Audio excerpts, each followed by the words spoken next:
This is going to sound like so much hate, and I swear it's not.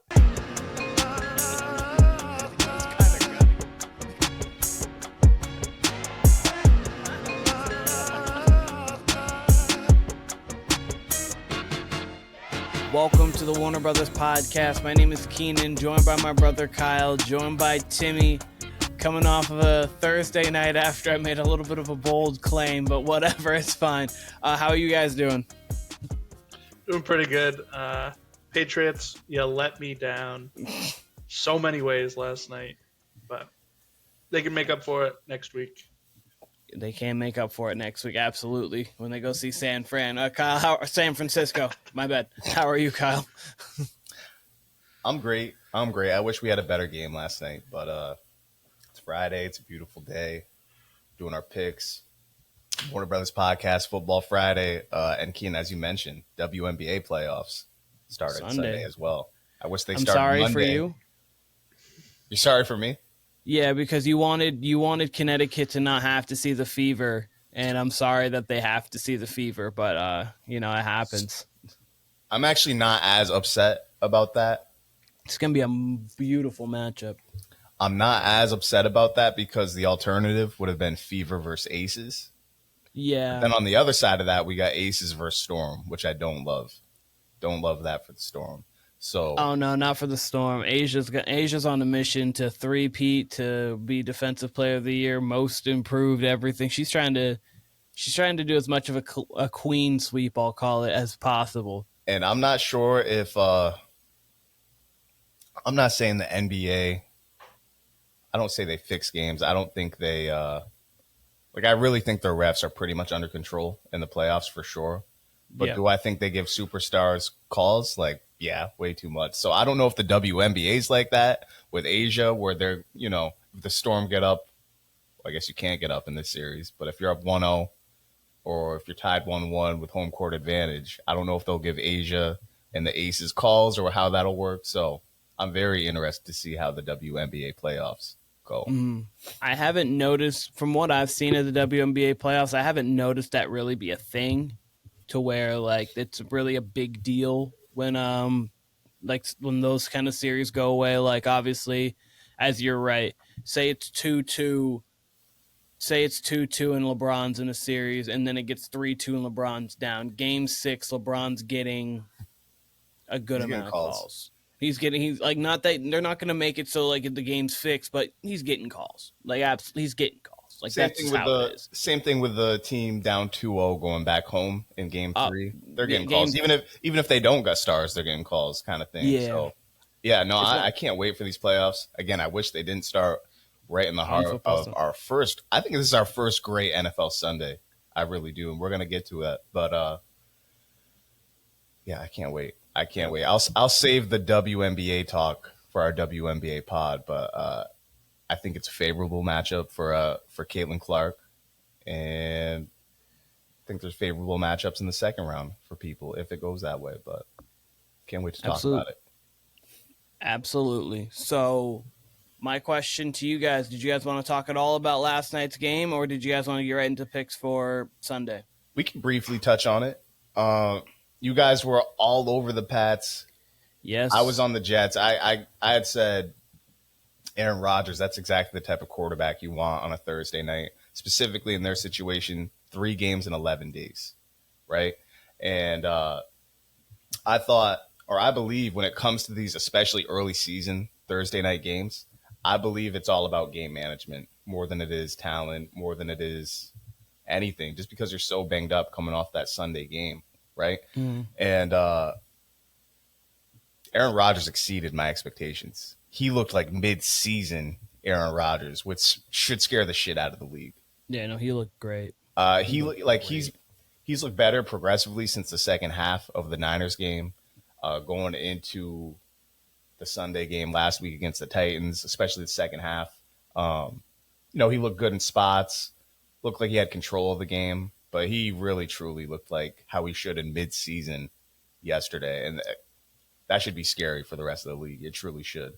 And his rhythm's back. He looks quick. They got an easy schedule coming up, too. Who do they have next week again? Oh, boy. It's not the Broncos. I don't fully remember. I can check in. It's someone easy though. They got someone light coming up, so they should be rolling in to. I believe they'll have. I think they have the Bills coming out maybe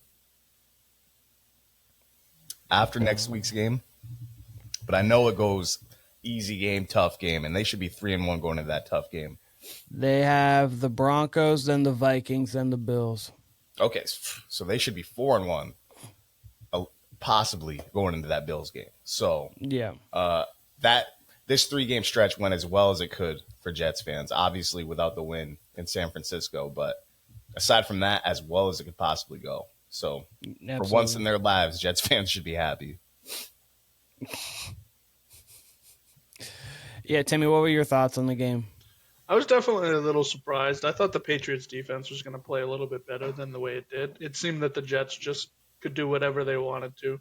They could run the ball. They were throwing the ball. It just didn't matter. And like Kyle said, Aaron Rodgers, man, he just picked them apart like all game long. He did exactly what he wanted to. Yeah, I was a little shocked. And then from an offensive standpoint for the Patriots, very stale, couldn't really get anything going. They were under pressure the entire game, which makes sense. They were down a couple linemen, I believe. And then anytime that they did get a big play, holding penalty, it seemed like nothing went right for the Patriots that night. So they really do need to bounce back. For a team that last week was under a lot of pressure against the Seahawks and still almost managed to be right in that game down to the last second, I thought they were going to be able to at least hang with the Jets, not get blown out by 3 touchdowns. So a little disappointed. Yeah. For me, my biggest takeaway of all of it was that Aaron Rodgers looked like 2019, 2020 Aaron Rodgers. He looked like MVP Rodgers. The Patriots weren't even really playing the worst on first and second down. It just felt like every third down that it got to, didn't matter if it was 3rd and 3, 3rd and 5, 3rd and long. It was Aaron Rodgers to, I'm either going to extend the play with my legs and then find Tyler Conklin in the middle, or I'm going to find Allen Lazard on the left side. I'll just swing it out to Breeze for a couple yards here in the first down. I'll hit Garrett Wilson if need be. He really only missed Garrett Wilson once, and that was towards the end of the game where they kind of didn't connect on that last pass before we saw Drake May for a little bit of time. But Aaron Rodgers was just the biggest takeaway for me. I don't even think the Patriots really played terrible defensively. I mean, they held them to 24. It could have been more, honestly, but I don't think the Patriots even played terrible defensively. Offensively, it was not good, but you expect that from the Patriots. They don't really have the greatest of offenses, but defensively, I thought they played a good, solid game. I just thought Aaron Rodgers was what he was supposed to be coming to the Jets, and he showed that he still has top 5 level capabilities in him. Not that you didn't expect him to be able to have it, but obviously he had been off the Achilles, and then the year prior with the Packers, he wasn't great. He wasn't terrible, but he wasn't great. He wasn't Aaron Rodgers, and he just showed again. He just showed that at least in flashes, he can have Aaron Rodgers performances that you remember from Green Bay Packers peak Aaron Rodgers. We'll see if he can put this together and continue to make this like, oh, I'm really back. But it's a good start, and it was a good look, especially your first home game. Jets fans get to see, okay, what's up, Aaron? We see you. Okay, so my takeaway was really just Aaron Rodgers and how phenomenal he looked yesterday. Yeah, I mean, I had the Jets winning, but even I thought it would be a closer game. I thought the Pats would be able to move the ball a little bit. The Jets, their defense seemed to step up a little bit yesterday, especially with the run defense. I thought Ramondre was going to get off a little bit. Didn't seem to happen at all. That kind of bought the times, or I guess it bought the Jets time with the Hassan Reddick situation as far as contract goes, because he was winning that bout as of 2 weeks. Their defense, especially the defensive line, didn't look great. So, yeah, I don't know. I don't know what that means for him or when he comes back. They should get him back soon. I mean, that would be in their best interest. But, they actually showed up yesterday, which wasn't just the Pats doing. Like, they moved the Pats surprised me. They actually look okay, like, with protection, Jacoby especially. You know what I mean? Like, he doesn't look awful. He looks accurate. They can't get the ball down the field. But when they're moving the ball, when they're running the ball well and they protect Jacoby, things look okay for the most part.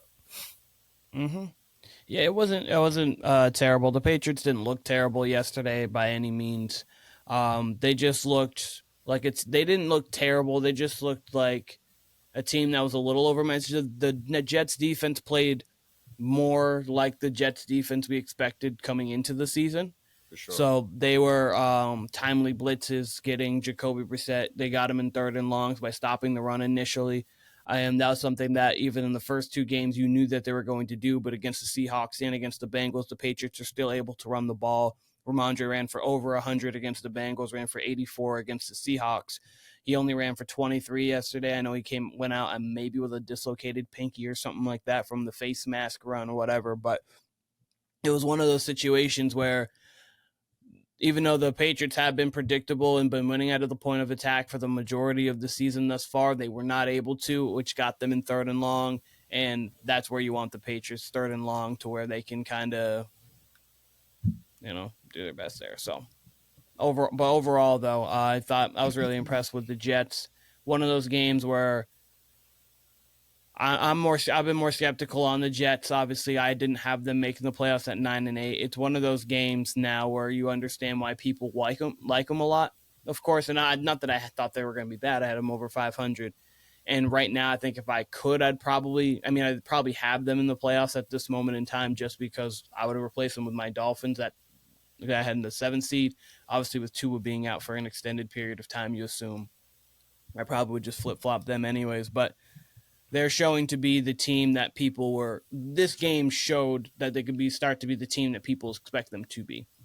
So shout out to the Jets and Aaron Rodgers. I'm glad Aaron Rodgers is healthy. I like watching Peak Aaron. Peak Aaron is just fun to watch. He really is.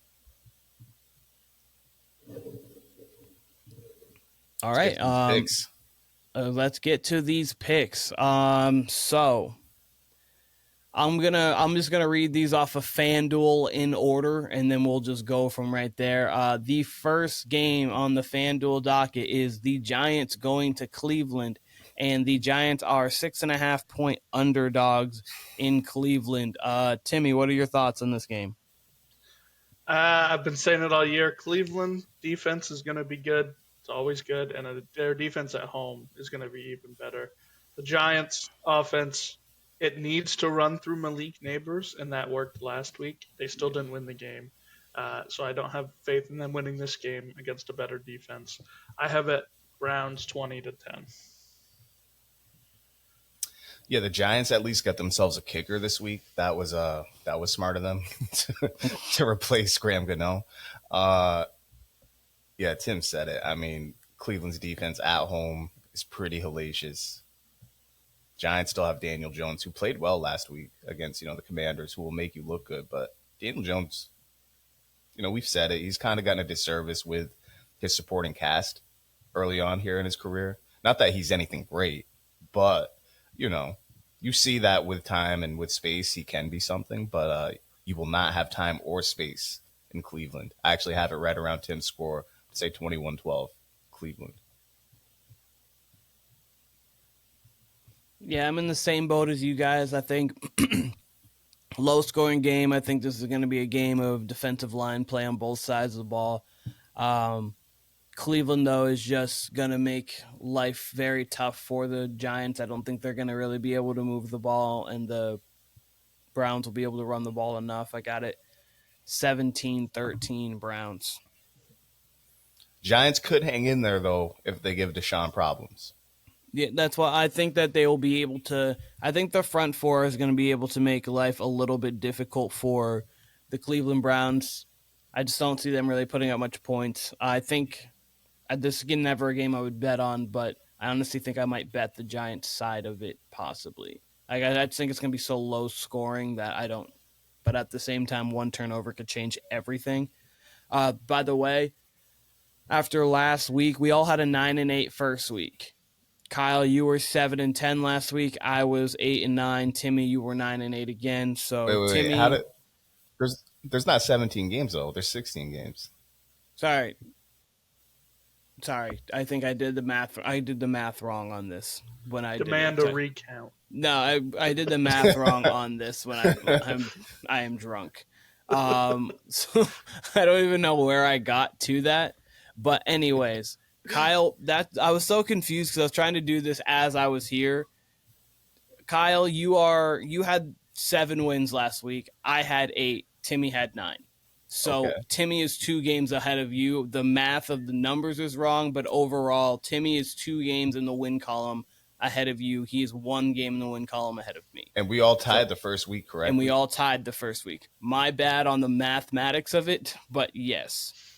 I've been looking at this confused. I was like, what is going on here? Because the math didn't make sense to me. But yes. Timmy is 2 games. You're counting the Indiana Fever games that go on Sundays. Timmy is 2 games ahead in the win column. That is there. And then I'm in the middle. Kyle, you're below. But not that, obviously 1 week couldn't change that entire thing. So there we go. But next game, we have Chicago going to Indy, and that is going to be Indy favored by 1.5. So, Timmy, what do you think on this one? This one, I think, could low-key be a low-scoring game. I'm not going to pick it super low-scoring. I think the best part of the Bears is their defense, and the best part of their Colts is their big playability. They take shots downfield. So if the Bears can just limit that, I could see this being a very low-scoring game. I'm going to take the Colts here. I think the Bears' offense is just not very good. I think they should have stuck with Justin Fields and built around him. They could have got 2 offensive linemen with that first overall pick trade. But nonetheless, I'm going to take it 24-15 Colts. That's a good score. This is one of the games of the week I really do not have a feel for. It's a very weird game, honestly. This will be a theme that we talk about when we come across these games, but I mean, Tim, you said you'd have it low scoring. Every reason to. I mean, there's hardly any quarterbacks that are playing well across the league. The least amount of passing touchdowns through 2 weeks. I mean, to take it back to Aaron Rodgers, I mean, I'll eventually get to the score here, but to take it back to Aaron Rodgers, that's one of the reasons why I was so bullish on the Jets, is because he's one of the few quarterbacks who can manipulate, the defense pre-snap, right? I mean, we saw Kirk Cousins with half an Achilles take it to the Eagles last week, and I feel like there's more teams he could do that to in a 2-minute drill.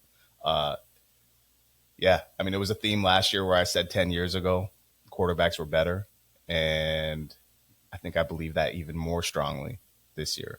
But to get back to this game, a young quarterback versus another raw young quarterback in Anthony Richardson. I'm going to say 18-16. Where's this game? Is this in Indy or Chicago? Indy. Short flight for Chicago anyway. We'll go Indy. I don't feel great about it. I don't feel great about it either way with any one of those teams. We'll go Indy. Do you have the score? 18-16. 18-16, okay. I do have Chicago in this game. I think that offensively, both teams have been a little lackluster. Obviously, as of right now, out of everything offensively, the best offensive piece of any team would be the Indianapolis Colts rushing attack, because obviously with Jonathan Taylor and Anthony Richardson, comparatively to anything else the Bears are doing, or even their passing game, they've really just connected on a couple deep shots for the majority of their season. But after seeing what the Chicago defense did to the Houston Texans, holding them to only 19, they have showed that they're a very good unit, and they have been a completely different team since Montrezl Sweat got traded there, and even then they've added pieces along with that in the offseason. So I think that their defense is going to be able to do enough in this game to make it difficult. Anthony Richardson can throw you one. So not that Caleb can't throw you one right now, obviously, but I think Anthony Richardson can throw you one, and I think the Bears are an opportunistic team. So I've got the Bears 23-20 over the Colts in a close one. Next, we have the Houston Texans going to Minnesota. Minnesota is a 2.5-point underdog in this game. Timmy, what do you think? I think this has the potential to be a game of the week, just because two 2-0 teams. We got to see one of them lose here. The Vikings have been making it do with Sam Darnold, and he actually looks really good. I don't know if it's going to keep up against the Texans defense. Texans defense has looked very well. I'm actually going to take the Vikings. They're at home. A little bit of an upset because I think they are underdogs here by a couple points. But I'm going to take it 24-21 walk-off field goal. Ooh.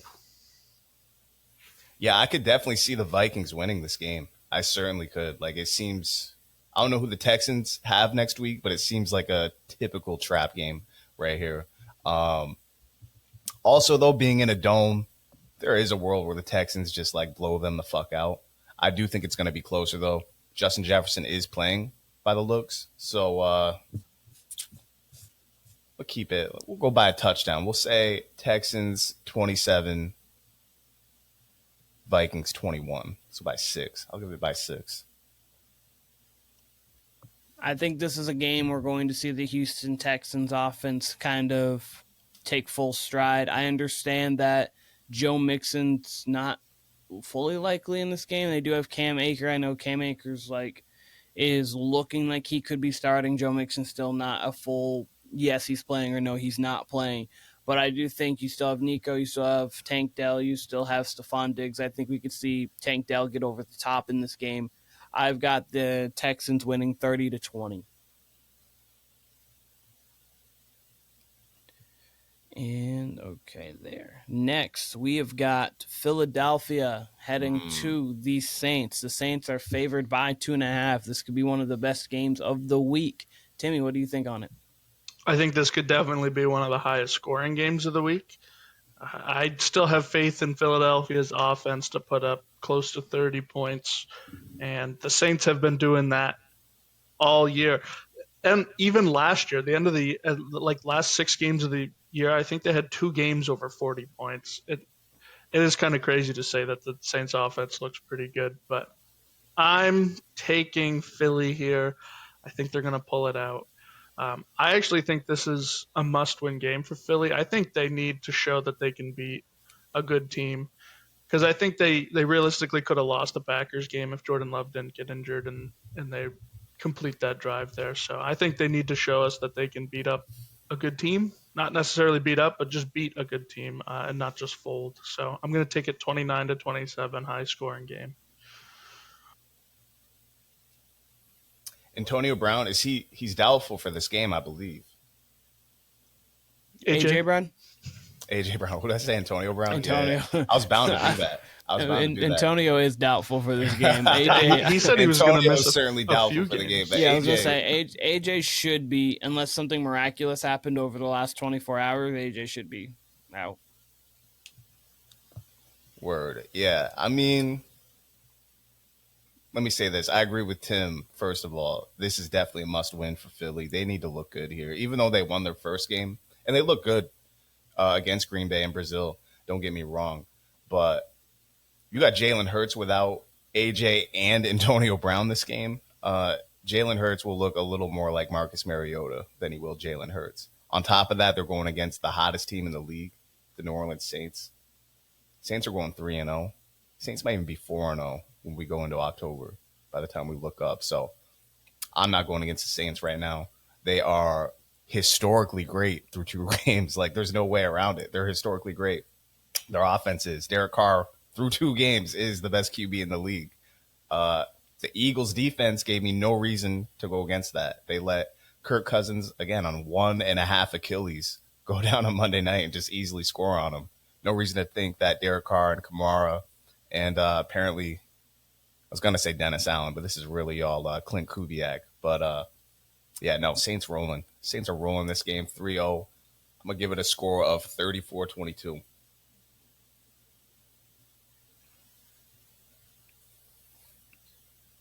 Jeez. I'm so in the middle on this one. Regardless of my score, I have it 30-27. Or my team, rather. I have it 30-27. the Eagles are in a position to where they play the Bucks next week too. They could drop to 1-3 realistically, and so that's why the Falcons' loss is could even hurt even more, just because you had that game, it was right there, and then you let Kirk do that, and even so, allow Kirk to do that. If Jalen, the part that's talked about last, if Jalen just doesn't chuck the ball up, they were moving. Just throw a couple more easy balls. You get into Jake Elliott range, you could walk away, even steal the game that was almost stolen from you in that sense. So I have less questions with the Saints right now. Somehow, some way, the Eagles' defense was bad towards the end of last year. It's bad this year right now. Offensively, they don't have A.J. Brown, which is a big piece. Jalen did look good running-wise, so that is definitely a good sign for them. But overall, I am going to take the Saints 30-27. They're a very good home team. Very good home field advantage. Saints go to 3-0. Philly goes to 1-2, and the NFC East might look like a 9-8 division winner, possibly. But going from one of the highest scoring games of the week to probably one of the lowest scoring games of the week, we have the Los Angeles Chargers. I don't know why I said Vegas in my head. Los Angeles Chargers going to Pittsburgh, and Pittsburgh is favored by 1.5. I find it very difficult to pick Pittsburgh on a weekly basis. Their defense is good, but their offense is not. I think the Chargers are a better offense here. Obviously, they're a little bit better, but I think they're just a little bit better of a team. So I'm going to take them on the road, 17-13, low scoring game. It's just going to be a run fest. There's not going to be. I don't think either QB throws for 200 yards in this game. It's crazy because this is the first NFL game in history that's going to be taking place at a local Pittsburgh penitentiary. Because this shit is going to be straight up prison ball on both sides. Chargers, the Steelers. Definition of Penn State. Yeah, right. Yeah, the other Penn State, right? Yeah, this is going to be ugly. I actually can't wait to watch. Like, this game is going to be straight out of 1994. This whole fucking league is straight out of 1994. Most rushing yards, I believe, since 1983 was the stat I saw last night on the Thursday night game. And least passing yards since 94 or some shit. Tim, I actually had the same exact score. I wanted to switch it. But same exact score, same exact outcome, 17-13. Alrighty, and the Steelers being at home, these teams are kind of a mirror match of each other in the sense of both have a good opportunistic defenses. Steelers have a little bit better of a defense with the best player on defense. Offensively, you've got two teams who have a running identity, and then they can kind of do what they can. I think the difference in this game will be Justin Herbert. You'll see, not like he's going nuts, but you'll just see some big third down, 3rd and 8. You need it. You got it from him. Just obviously the difference in quarterback play, I think, is going to be the difference because I think coaching-wise, you're on an even playing field. A lot of these teams are kind of almost mirroring each other. I've got this 18-14 in a weird score, 18-14 Chargers. Same game as us, just one more point. Literally one more point. Then the one more point is just it's something weird's going to happen. What do you guys think is the biggest gain in this game? Like overall, the biggest play, like 33 yards, 25 yards. 27-yard run by J.K. Dobbins. Oof. I actually think it's going to be like a 40-yard scamper from Fields. Yeah, I could see that. I can see just like Fields breaking contain on like a 3rd down and just like actually taking off. It's probably that's the biggest play of the game. I could see either that or maybe the Dobbins run, because Dobbins is getting back into what old school DeAndre Swift was with the Lions, which was he's not running for many yards, but one play a game he's going crazy. He's like at least 40 yards. You could book DeAndre Swift for something big like that. Dobbins looks good. He does. Next, we have got the Denver Broncos making their way down to Tampa. The Bucks are 6.5-point favorites here. What do you guys think of this one? I think 6.5 is not enough. The Denver offense looks bad. Their defense looks okay. Tampa has been rolling 2-0, so I'm just gonna keep it going here. I think the Tampa wins 27-13. They beat them up. Yeah, Bo Nix is he's high comedy, man. He can't even like I don't know. I mean, like there all these rookie quarterbacks look bad. Not one is throwing a touchdown. But Bo Nix, man, he'll just throw some up that are like Hail Marys, even on like 13-yard passes that are Hail Marys, because he'll just throw them into triple coverage. So uh, the Bucks are an able-bodied team, so they should just win just off that, because that's how bad Bo Nix is, and they're at home. And I mean, we gave the Bucks props last week. I say able-bodied just to say how bad Bo Nix was, but the Bucks seem to look like the real deal, at least early on. So I don't know. I feel like they kind of just walk through this game, not try to do anything cute. So we'll say 24-10 Bucks. I don't have much else to say other than the Bucks are better than the Broncos. 26-15 Tampa. Gonna get up early. They'll probably be a little closer early, and then towards the end of the first half, they'll get a touchdown, and then they'll kind of just pull away and play keep away from that point. Next, an interesting game. You've got Green Bay heading to Tennessee. Tennessee's actually favored by 2.5. Jordan Love is still in the questionable range. I would say probably 70-30, 70% he doesn't play, 30% he does. More so looking probably next week. That's just off of a little bit of what I've seen. But Timmy, what do you think about this one? I think Jordan Love is not going to play this week. I don't think he's going to play next week. I think he could potentially play 2 weeks from now, third week out. The Titans' defense is good. People are definitely not as high on the Titans' defense as they need to be. They're statistically one of the better defenses in the league. Hard to run on, and they got L'Jarius Sneed, who's a lockdown corner. So I think this could be a really interesting game, one that the Titans could even win. I'm not going to take the Titans just because of Will Levis. They could have won 2 games now if Will Levis didn't do Will Levis things. So I'm taking the Packers here. I think LaFleur is going to come out like he did last week, give them a lot of new run concepts that they're not ready to see, and I think they're going to walk away with this one 20-16. Yeah, I wouldn't trust Will Levis with a baby bottle. Like, he just completely untrustworthy. He's worse. Like, I just talked about Bo Nix. Like, Will Levis is in that class, and he's got, 12 games of starting experience on Bo Nix. And, yeah. He now has a signature move, though, where he just, like, flips the ball away for an interception or fumble, so that's cool. Look, Malik Willis starting this game. If this was Jordan Love, I'd pick the Packers. I think they got their win last week. I think Jordan Love will come back next week. I think it would be too much to ask for them to win 2 games in a row with Malik Willis. They don't let him throw the ball over 6 yards. Granted, those 6 yards are a little bit better than what Will Levis does with his time. So, but I do, like Tim said, their defense is good on the Tennessee side of things. I think they get it done this week. It's at home for them. So we'll go 21-12. No, that's too much. 18-12 Tennessee. We got the Malik Willis revenge game. We do, yeah. I've got great quarterback matchups this week. Will Levis, Malik Willis. Come on. That's a great.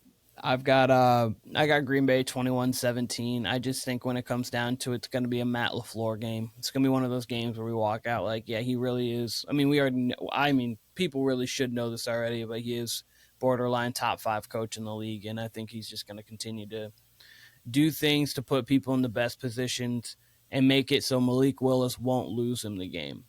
He's going to make it so it's going to be rushing. Malik, use your legs and you can throw these passes here, and Will Levis is capable of losing you a game. He's done it twice already. So wouldn't be shocked if he did it a third time. Packers defense is opportunistic. They can get a couple takeaways here. I got it 21-17 Green Bay. Next, game of the week, we got the Panthers heading to Vegas to take on the Raiders. The new Andy Dalton is in the building. The Raiders are favored by 6.5. Timmy, what are your thoughts? I think the Panthers are going to come out a little hot, and that's not saying a lot because if they just score a touchdown in the first half, that's hot for them. So I think they're going to keep up in the first half. It's going to be maybe a one-score game, but then the Raiders are just going to pull away with it in the second and just really control the clock, play defense. So I got it 26-14 Raiders. But I could see a world where all 14 of their points come in the first half, and it looks like, oh my God, it really was Bryce Young. But then in the second half, they just show exactly that they're the Panthers. So Yeah, Panthers getting it to their opponent's 40 would be coming out hot for them. I hate this game. I want nothing to do with this game. I'm not going to watch a single second of this game until Red Zone brings it up like twice, which is kind of disrespectful because, you know, the Raiders actually put points up last week. But I hate this game so much. We're going to say 9-7 Raiders. Kyle with this classic. I Want don't care. nothing to do with this game. I don't care, but I got a 24-16 Raiders. I think it's going to be similar to Timmy, where in the first half, first couple drives, you're going to be like, oh, man, Bryce Young was the problem. No, he's not the problem. Problem's the organization. Fish rots from the head down, 24-16 Raiders. Next, we've got the Skylar Gray-led Miami Dolphins heading to Seattle. And Seattle's favored by 4.5. The Seahawks, man, they've looked okay. They've definitely looked a little bit better than I was expecting. Last week we saw DK really pop off, and Geno looked like a competent quarterback. Without Tua, I don't have a lot of upside for the Dolphins, so I'm gonna roll with the Seahawks in Seattle, 29-13. I think it's going to be a tough game for Skylar. I think he's going to be under pressure a lot, and I think that's going to lead to some bad things. I think if you're playing fantasy, start Seattle's defense. I think you could get a couple picks here pretty easily. You said 29-15, just want to make sure. 29-13. 13, thank you.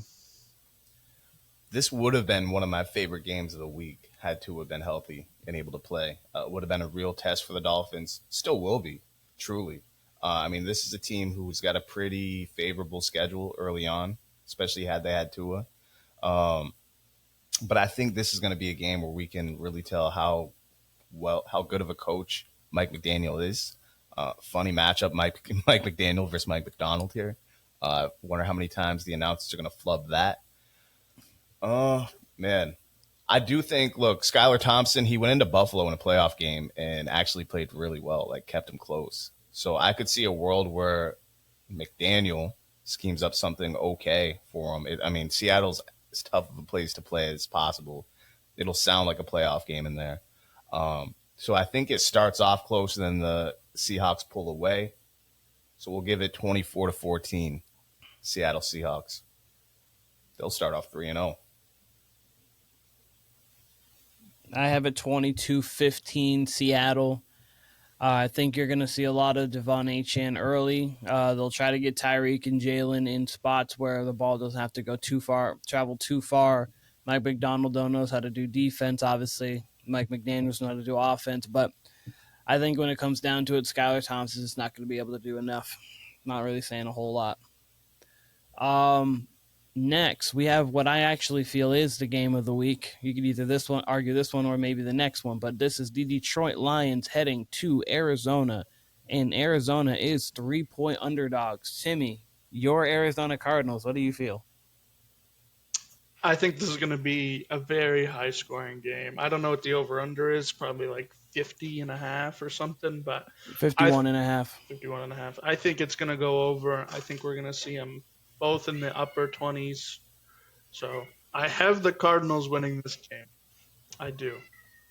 And I have it 30-27. I think we're going to see a full involvement of all the offensive key pieces in both these teams, and I think it's just going to come together for a really nice game. And Detroit is known to lose those high-scoring games. The last 3 years, whenever they play Seattle, it was always 40-30 something, and they would lose in the last few seconds. So give me Cardinals. All right. Yeah, Detroit, for whatever reason, can't really get their offense going as far as scoring goes. They moved the ball all over the Bucs last week. actually somehow still lost. So I think they'll be able to move the ball, obviously, on the Cardinals. Cardinals defense isn't the strongest. They should be able to run the ball on them. So I could see it being a little less high scoring than we expect. Maybe in the vein of in the mid-20s. You'd like to see the Lions really get going here. But it really does seem like the Cardinals are the better team right now, which is weird. Or at least their offense is more trustworthy, it seems like. So I'm having a tough time with it. I'm going to say 25-24, field goal game. I'm going to lean Cardinals, though. Let's go Cardinals. See if the Lions can dig themselves out of a hole. I am actually going with the Lions in this game. In this one, I'm going to have it 28-24. I think it's going to look similar to the Bills game. Cardinals are going to get up early. They're going to get rolling early, and the Lions are going to show their championship level pedigree. And they're going to be able to come back in this game, still lean on the run a little bit. Still, Jared Goff's going to be able to make good decisions, and they'll pull this one out late, 28-24.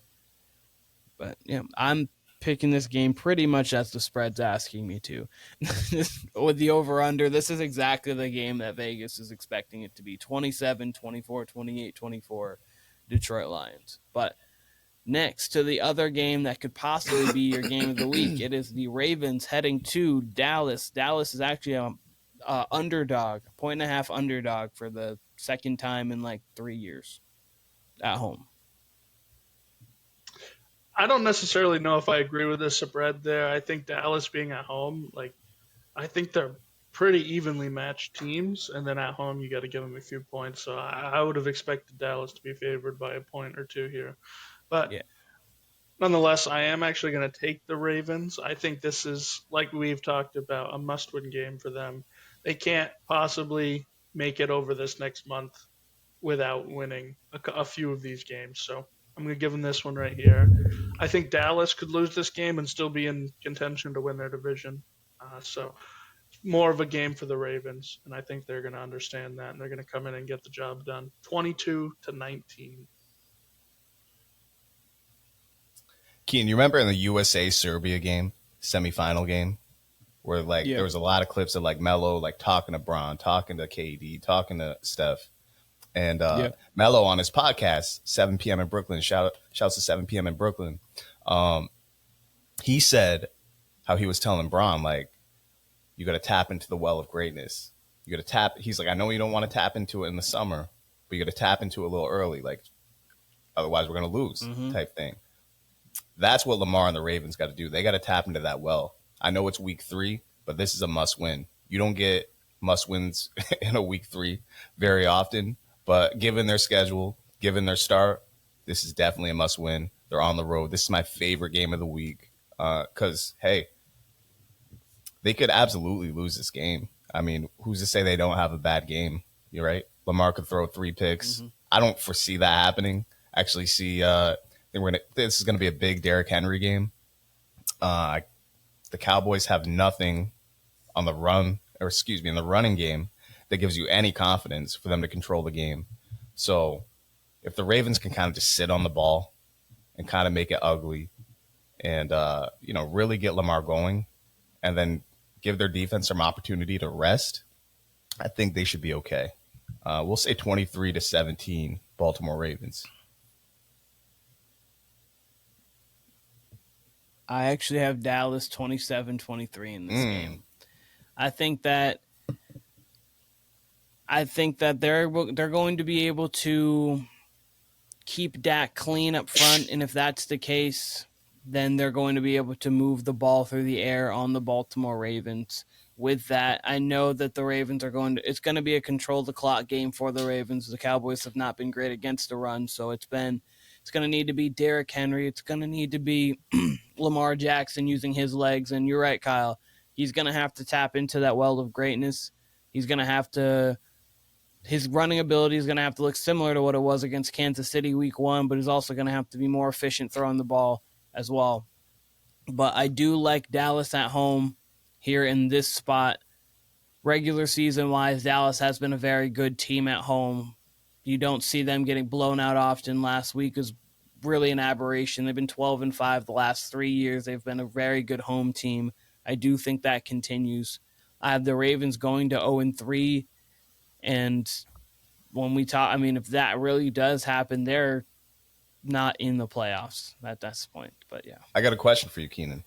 yeah, You had the Ravens in the playoffs, I did have the Ravens, and you had the Cowboys sliding this year. You had them not making the playoffs. I had them 9-8, missing the playoffs just barely. And even if you had the Cowboys in the playoffs, I think we all have the Cowboys pegged as just not as a non-big game team. They're a team that loses big games.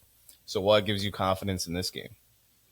They lose big playoff games. They do actually. The 49ers have been terrible those games, but they did beat the Lions last year. They have beat the Eagles in big games. They have beaten teams in big games during the regular season. And again, as I've said, they're a very good home team.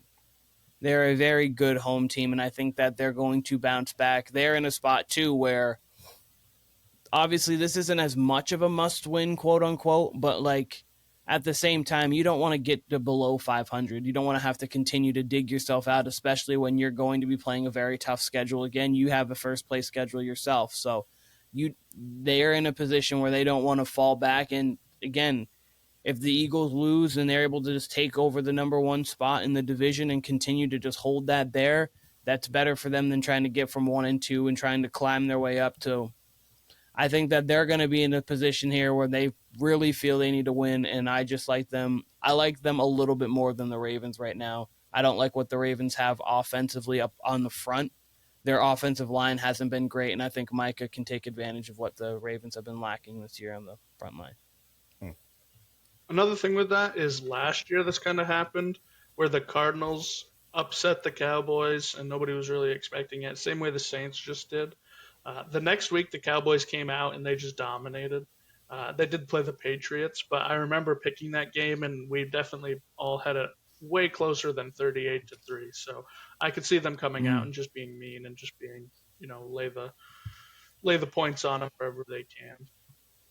It's going to be the Ravens absolutely have the capabilities, of course, of winning this game. So it's not like you guys are wrong for picking the Ravens. I just think that Dallas is going to squeak out a very good and close game. So, but either way, I mean, it's a 1.5 spread for a reason.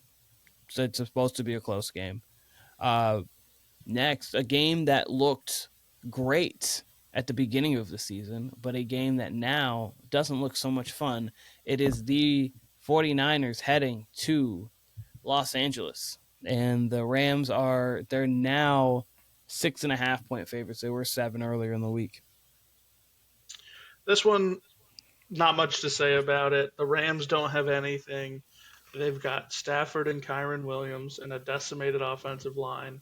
The 49ers are going to be missing Debo and CMC, but Jordan Mason has filled in just fine for CMC. So I think they're the more talented team here. I'm going to take them 24-13. You guys know I love the stretch from Thanksgiving to the end of the season in the NFL because it's the most chaotic.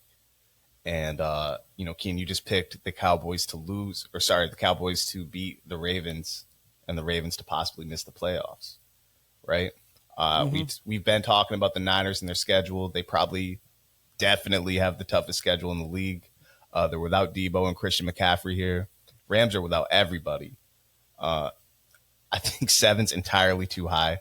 Like, that's the line I look at, and I'm like, there's no way, especially with Ayuk being rusty. These are basically training camp reps for him that he's getting in game right now. Jordan Mason does look good, but we just talked about it being a must-win for the Ravens. This is absolutely a must-win for the St. Louis Rams, the Los Angeles Rams. So I'm going to go 24-21, field goal game. That's chaotic because the Niners, again, have a tough schedule. They will fall to 1-2, and things will get interesting after that. So I want to see – I picked against the Lions too. I really want to see how the Lions and 49ers bounce back from 1-2 if that happens. So you have the Rams. Just want to make 24-21 Rams. Okay.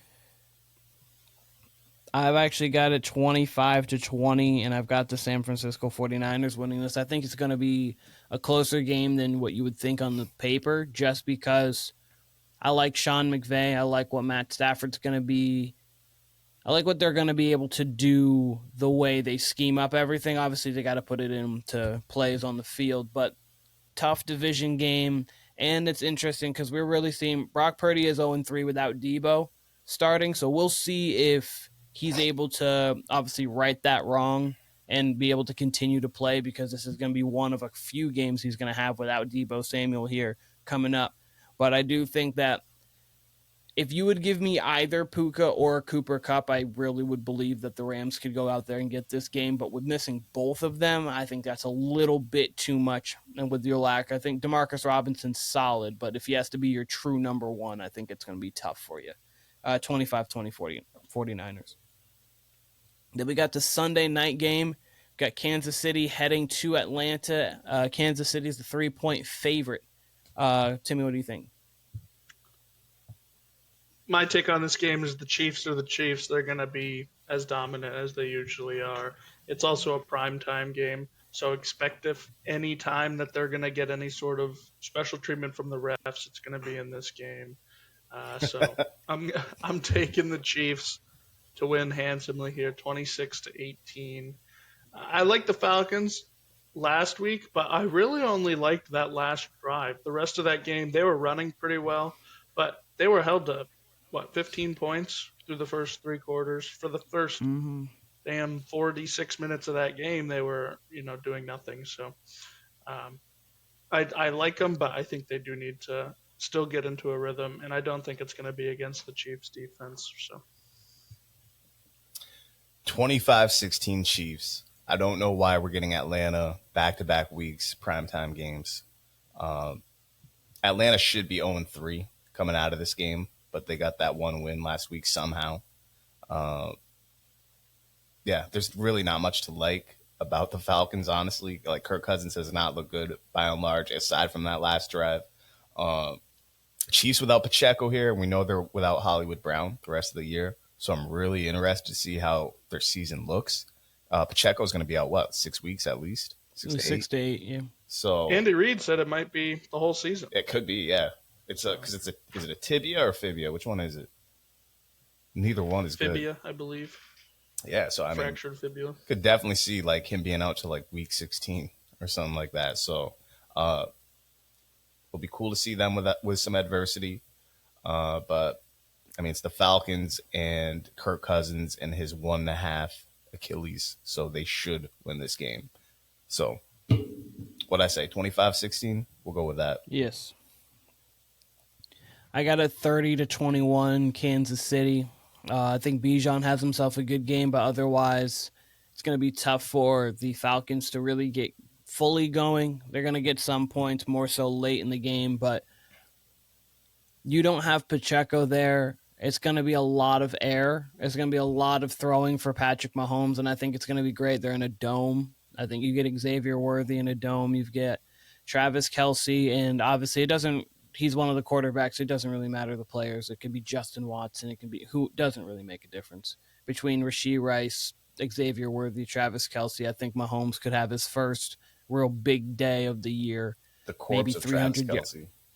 What? The corpse of Travis Kelce. Hey, he might. I was gonna say he might get a little something here, but I could see Mahomes going for 300 and at least 2 to 3 touchdowns, which in this NFL would be throwing for 450 and 4 touchdowns. Well, like 600 at this point. Yeah, I could see Mahomes going for 300 and like 2 to 3 touchdowns in this game. I got a 30-21, and then we get the love. Go on before I go on. No, go ahead. I'll finish up. I was just going to intro the next couple games, so if you're talking about this one, go. I was going to say, do me a favor during Sunday's games, especially the 1 o'clock window. At halftime, look at all the passing yards of all the starting QBs. It's oftentimes guys are under 100 yards, let alone like in the low hundreds. It's pretty pathetic. Sometimes even under 50, guys you wouldn't expect. So it's an ugly-ass league, and I kind of like it. I love it. I love it. It really. I like lower scoring games. I'm not gonna lie to you. I like lower scoring games. I'm not gonna lie. I mean, obviously, we like light shows. Those are always fun. But I do like when I feel like teams are working for it. Like I felt like watching Aaron Rodgers put up 24 last night. Well, that was super impressive because it really felt like he was just the whole entire game was controlled. And it just felt like he had even more command over the game than even the coaches or anyone else out there. It was just the command he had. So watching him get 24, I thought that was massively impressive, even though 24 is an average NFL score.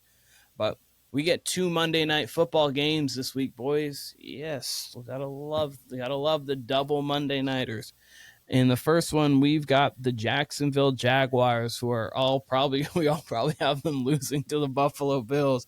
Bills are favored by 4.5, and I think Timmy's first words are going to be, "It's not enough." But go on, Tim. It's definitely not enough. You don't even have to question that. I hate when the NFL does this and gives us 2 Monday night games, and then they say, "Oh, don't worry, we'll just stagger them. One starts an hour early." Hey, if you didn't notice, NFL games are like 4 hours long, so it's hard to watch both of them at the same time. The only reason I think they've done this is because they said, "Hey, the Jags and the Commanders need primetime games. Let's just put them on together because nobody's going to care." The Bills are going to win this game 28-10. It's going to be a rout. They're going to dominate all aspects of this game. Trevor Lawrence is going to look bad. Doug Peterson's going to make some questionable decisions, and he's going to get fired. They're going to be 0-3. He's already on the hot seat. The whole social media is laying into Doug Peterson. Their play designs are bad. He's not calling plays. Everything about this team. He's got 2 more weeks, man. Max. They're getting destroyed. 28-10. I love it. Jags just punting on their season already or trying to revive it. I actually kind of like the double Monday night setup. I kind of like it. Don't love it, but I kind of like it. Honestly, would take more of those instead of the Monday night playoff game, which isn't the worst, but is this game in Buffalo, by the way? Yep. I don't know. I'll say this. I don't know why the fuck this game is the early game. I don't know why this wouldn't be the later game. But I guess that doesn't really matter either way. I actually think this is going to be a good game. I think it's going to be low scoring. I actually got the Jags coming out on top, surprisingly. They've actually, despite the results, have mostly done enough to win. They just haven't scored the ball or fumbled the ball on the goal line in some cases. So you could say that's literally not enough to win. I would get if you said that too, but they do move the ball. They do have a talented defense, and they got to get a win. Much like the Ravens, this is a must-win situation. They got to get it done. 24-22, Jacksonville Jaguars. So the Bills every now and again can have those games where they just don't show up to play, and they have those situations where you're like, okay, this does not look like the Buffalo Bills that I thought. This team right now has more of an identity than 99.9% of the league. This team understands exactly what they need to do to win, and when they play teams that are not that great, and the Jaguars are, I feel better about the Jaguars than Timmy, but the Jaguars have not been playing like a really good team right now. They've been playing like an team. Especially early in the season, the Bills blow the doors off teams like that. And I think this is going to continue in that way. I've got the Buffalo Bills. Also, you have to think the Bills played on Thursday, and then they're playing on Monday. So you've got all that time to rest, get yourself correct. I've got the Bills winning this game 35-20. I think they're just going to blow the doors off of them. And last but not least, and also the Bills don't like to win close a lot of the time. If they like to win, that for some reason they blow teams out. But last but not least, we've got the Washington Commanders heading to Cincinnati. Cincinnati is a 7.5-point favorite. Timmy, what do you think on this one? I think this low-key has a chance to be a very good game. The Bengals should just dominate this game. This should be a get-right game for them. The Bengals over the last, 5 years, their starting record in the first 2 weeks is 1-9. But then after that, they've been a damn near playoff team every year, minus the Joe Burrow rookie year. Even last year, they were a borderline playoff team without him. So I think this is a get-right game. But I do expect the Commanders to kind of hang here, and I think that get a backdoor cover here of the spread. I think it's about 4.5. Not positive on that, but I have it 28-14 Bengals win, but the Commanders cover. The spread 7.5. Plenty. Not even worried now.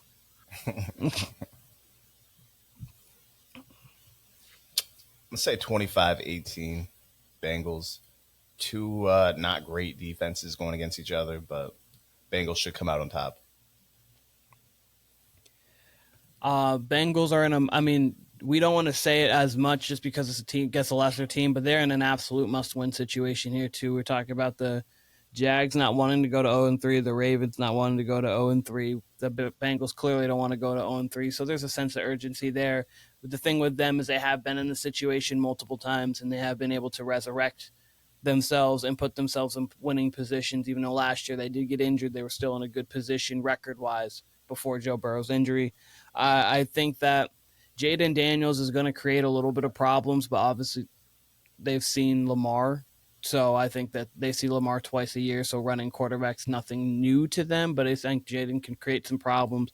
But I do have the Bengals at winning this game 28-20.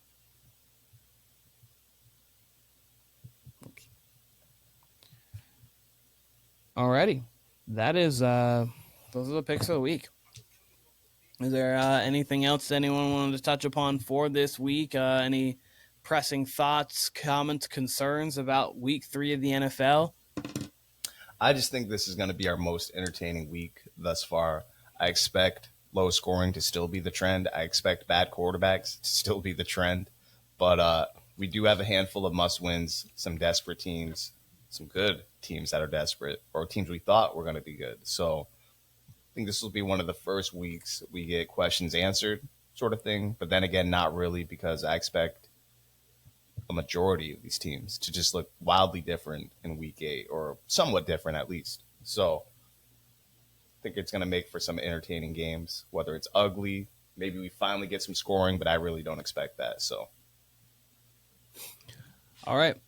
Timmy, if you had a Monday morning headline real quick, what would it be? I'm guessing Kyle's going to say first good week in football. Well, I mean, you didn't ask me what my Monday morning headline would be. Yeah, no, I know I'm going to. I was just being kind of facetious. Let me, Timmy, what's yours? And then we'll hop into Kyle's. I think mine's going to be along the lines of, I actually kind of think the opposite of what Kyle's saying. I think this is like a bounce back week for the NFL in terms of passing touchdowns and throwing, but I don't think that that's a season long projection. I think we're just going to get like a little bit of an outlier here. There's a lot of games that could easily be high scoring, and if that's the case, there's probably going to be more passing touchdowns, and we'll probably be on the trajectory of 3 or 4 years ago where they're averaging way more touchdowns per week. But I don't think that that is what the season's going to show. I think it's just going to be an outlier week. So I think they're going to say scoring back on track after, big week 3, but then it's not necessarily the case. All right. Kyle, how about you? Monday morning headline is going to be something we're going to see a couple of times throughout the season, which is, will the Saints have a home Super Bowl in New Orleans? They're going to go to 3-0. They're going to roll the Eagles. They really are. I talked about low scoring. This is one of the games, and literally one of the only teams who are effectively scoring the ball, effectively running and passing the ball. Eagles give me no reason to think they're going to stop that. They're going to roll 3-0. Then they got the Falcons next week. Expect them to be 4-0. Spoiler alert. So I think you're going to have some coaches on the hot seat. I think obviously Doug Peterson is going to be, his seat's going to be hot. His seat's been hot, and I think it's going to continue to be that way. And then I think with this, because teams are going bad, you're going to start to hear small murmurs of John Harbaugh. Because I have them going to 0-3. You start to get to 0-3. It has a peak. I think you're going to hear those. That's going to be your Monday morning headlines. Specifically John Harbaugh, but Dougie P can be just right underneath. It's going to be your big headline, then Dougie P is just going to be there like he's gone, pretty much. But so that's my Monday morning headline of I think there's going to be some coaches on the hot seat, most notably John Harbaugh. Are going to start having little murmurs roll around, especially because I think especially if they lose this, they have a very good chance of dropping to 1-4, possibly even 0-5, depending. I think Harbaugh would have to be like 0-5, 2-8 to really be on the hot seat. And I think you're gonna. I think it's not going to be a hot seat. I think his seat's going to just start to. When you get in the car instantly and the car's kind of cold, but then you turn it on and you have the seat warmer and it starts to get warm up a little bit, I think it's there. And then if they go to 0-5, he's going to be driving down the road for 10 minutes. That seat's going to start really getting warm to where you're going to be like, let me turn this off. Like, I'm getting a little hot here. But I think that there's a chance that John Harbaugh is still going to start talking about it, because it's going to either be like, is Lamar, is he not there? And then you're going to have the second, it's going to be like, is John Harbaugh? Like, is it time for him to go? Kind of the way we even talked about Mike Tomlin sometimes last year. Or like the year the Steelers have a terrible year, Mike Tomlin's absolutely going to be on the hot seat. He just doesn't allow it to happen. But, okay. Week 3 of the NFL season. Hopefully, like, every week is going to be great. We hope every week is always going to have storylines. There's always going to be interesting content coming from the NFL because it's the NFL and that's all they produce. So, if that is it for all of us, this was the Warner Brothers podcast with Timmy, with Kyle, with Keenan. YouTube, TikTok, Instagram, all Warner Brothers podcast. Check us out there. Continue to grow. If you're listening audioly, go check out the YouTube. If you're watching on YouTube, go check out the audio too. Sounds good both ways. But Warner Brothers podcast, we appreciate all of you guys, and we'll see you guys very soon.